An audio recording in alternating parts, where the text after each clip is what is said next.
Yuk belanja di Hisbah Store. Dengan belanja di Hisbah Store, berarti Anda telah membantu operasional dakwah kami.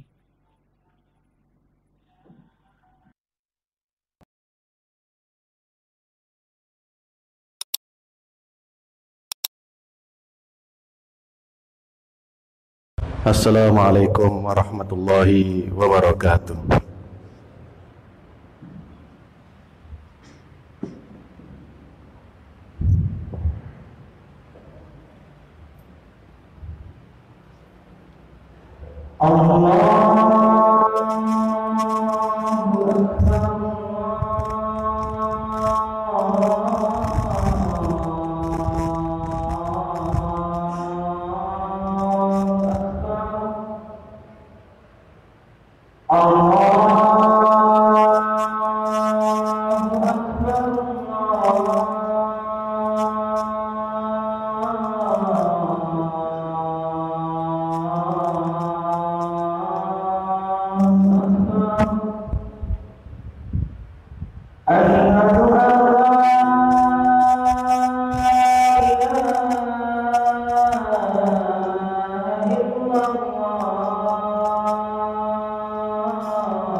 Innal hamdalillah nahmaduhu wa nasta'inuhu wa nastaghfiruh wa na'udzu billahi min shururi anfusina wa min sayyiati a'malina.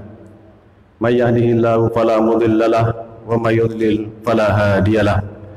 Asyhadu an la ilaha illallah wahdahu la syarika lah wa asyhadu anna Muhammadan abduhu wa rasuluh. Qala Allah ta'ala fil Qur'anil Karim, a'udzu billahi minasyaitonir rajim. Ya ayyuhalladzina amanu taqullaha haqqa tuqatih wa la tamutunna illa wa antum muslimun. Fa inna khairal kalami kalamullah wa khairul hadi hadi Muhammadin sallallahu alaihi wasallam wa syarrul umuri muhdatsatuha wa kullu muhdatsatin fid dini bid'ah wa kullu bid'atin dhalalah wa kullu dhalalatin finnar. Amma ba'd. Jamaah sidang Jumat yang semoga dirahmati Allah Subhanahu wa taala, marilah kita bersyukur kepada Allah atas karunia sehat wal afiat sehingga pada hari ini kita bisa sama-sama berkumpul untuk melaksanakan sholat Jumat berjamaah. Semoga sholat kita dan semua amalan kita diterima oleh Allah Subhanahu wa taala.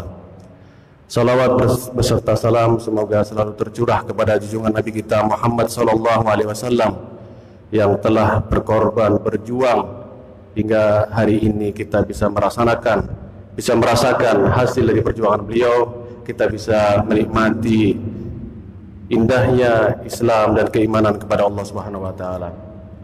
Jamaah sekalian yang semoga dirahmati Allah Subhanahu wa taala, bahwa kemajuan teknologi yang kita alami sekarang ini sesungguhnya telah diisyaratkan dalam Al-Qur'an.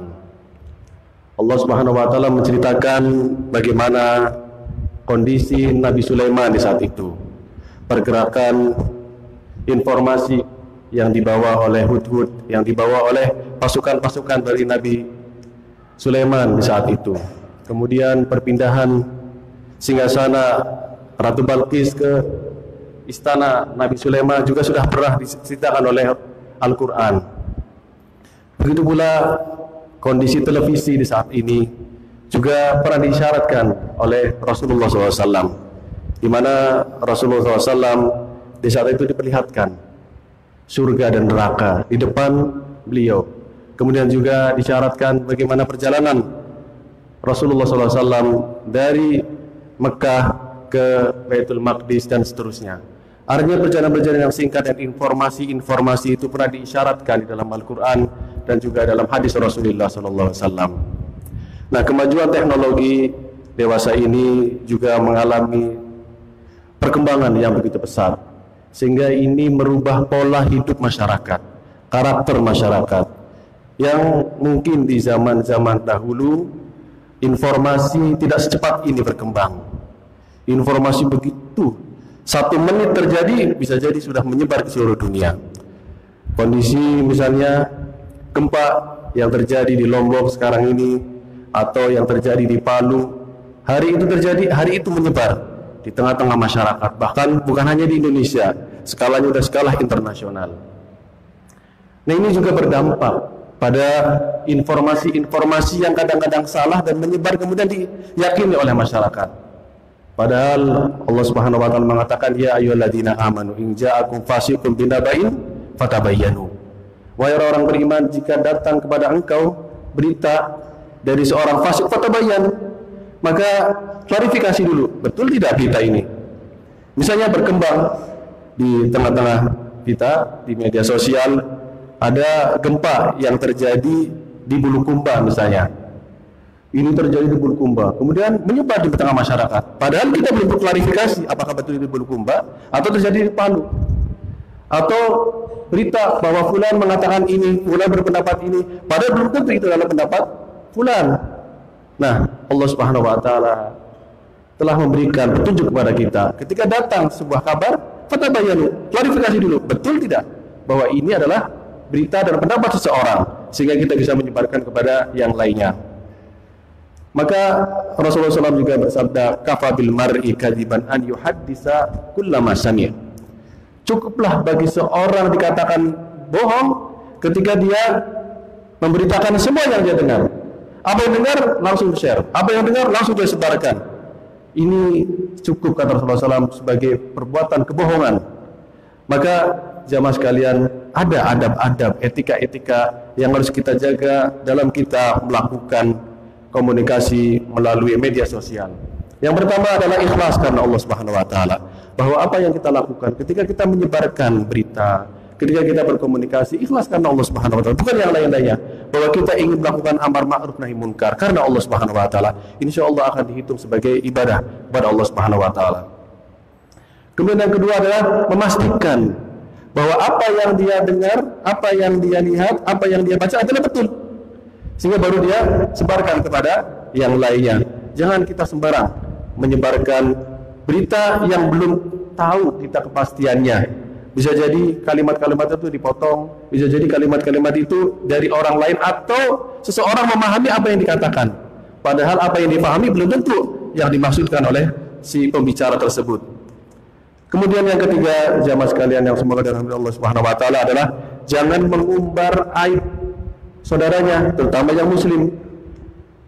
Menulis status bahwa fulan begini, melakukan perbuatan begini, fulan telah berbuat ini, berkata seperti ini, menyumbang kepada yang lain-lainnya. Dan itu dampaknya luar biasa. Bukan hanya teman-temannya dia yang melihat dan membaca, juga masyarakat yang lainnya tidak tahu masalah. Lalu dia mengikuti berita-berita tersebut dan meyakini bahwa fulan seperti itu. Kemudian yang ketiga atau yang keempat adalah jangan misalnya di Facebook atau di media-media sosial yang lainnya kita mengikuti orang-orang yang sudah jelas dia adalah ahlul dhalal dan bid'ah, orang yang memiliki hawa nafsu. Kenapa jemaah sekalian? Sebab hati ini lemah, hati ini mudah terpengaruh dengan sesuatu yang buruk. Mungkin kita lihat, oh pendapatnya itu nggak betul, tapi ketika kita mengikuti ide-ide dia, bisa jadi kita terpengaruh. Kenapa? Ini lemah hati ini. Maka kalau sudah tahu ini orang adalah orang yang sesat, orang yang pemahamannya itu menyimpang, jangan ikuti. Jangan menjadi teman atau followernya dan sebagainya. Hilangkan itu. Berteman dengan orang-orang yang baik. Kemudian yang keempat, yang kelima adalah menjaga adab dalam memberikan nasihat. Kalau ada tulisan misalnya yang tidak baik, yang ada kesalahan misalnya dari saudara kita, hendaknya kita jangan langsung menasihati di forum itu, apalagi mencela dan mencerca orang itu. Ini antum bagaimana? Antum kan sudah kuliah begini-begini, kenapa antum pendapatnya seperti ini? Jangan. Mulai dengan yang sir dulu, dengan sendiri-sendiri di japri atau bagaimana, pokoknya antara dia dengan orang yang diyakini sebagai telah berbuat salah.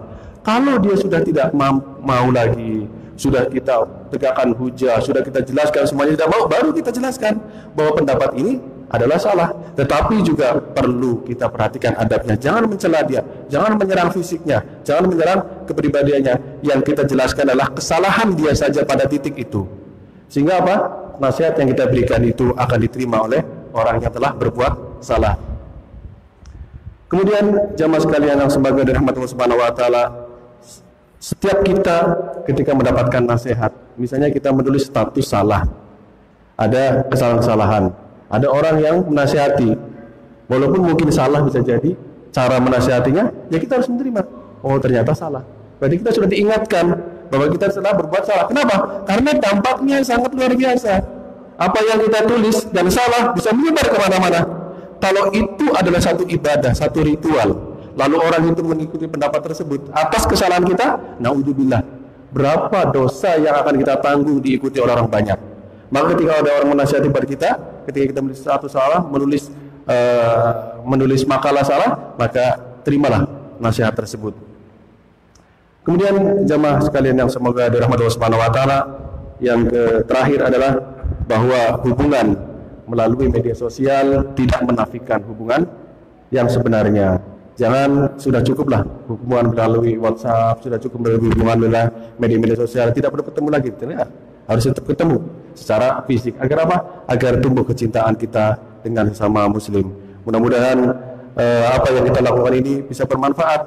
Apa yang sudah kita sebarkan bisa menjadi amal jariah buat kita. Wallahu a'lam bishawab. Aqulu qouli hadza wa astaghfirullah li wa lakum wa lisa'iril muslimin wastaghfiruhu innahu wal ghafurur rahim.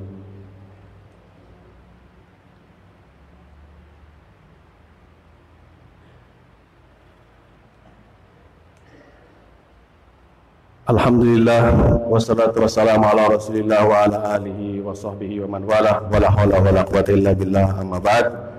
Jamaah sekalian yang semoga dirahmati Allah Subhanahu wa taala, bahwa media sosial itu pintu untuk masuk pada perbuatan riya sangat besar sekali.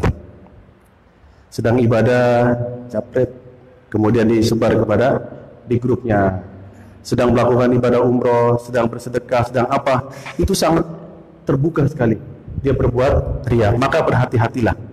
Berhati-hatilah dalam kita membuat status, berhati-hatilah dalam kita mengirimkan gambar-gambar agar kita tidak terjerumus pada perbuatan riya. Karena na'udzubillah, sedekah yang kita keluarkan, ibadah yang suka kita lakukan, bahkan sampai mengeluarkan uang banyak untuk melakukan umroh, haji dan sebagainya, ternyata tidak dianggap oleh Allah Subhanahu wa taala. Maka hati-hatilah dan kita berdoa kepada Allah agar kita dijauhi dari perbuatan riya. Kemudian jamaah sekalian, sampaikanlah. Kalau kita tahu sebuah kebenaran, sampaikan. Jelaskan kepada mereka, balighu anni walau ayah. Sampaikan dariku walaupun satu ayat. Mudah-mudahan ayat tersebut, faidah tersebut bisa dimanfaatkan oleh orang lain.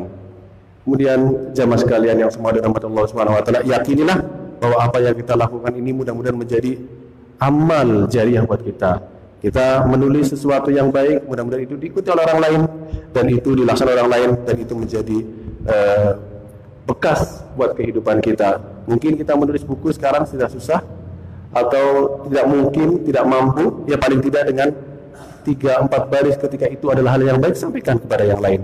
Agar apa? Agar menjadi amal jariah buat kita semuanya. Kita berdoa kepada Allah Subhanahu wa taala, mudah-mudahan kita dijauhi dari kejelekan atas apa yang kita lakukan dan kita diberikan petunjuk oleh Allah Subhanahu wa taala dengan apa yang akan kita tulis dan apa yang kita lakukan.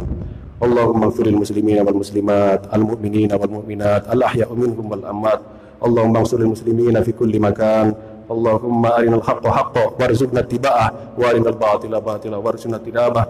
Rabbana dhalamna anfusana fa illam taghfir lana wa tarhamna lanakunanna minal khasirin.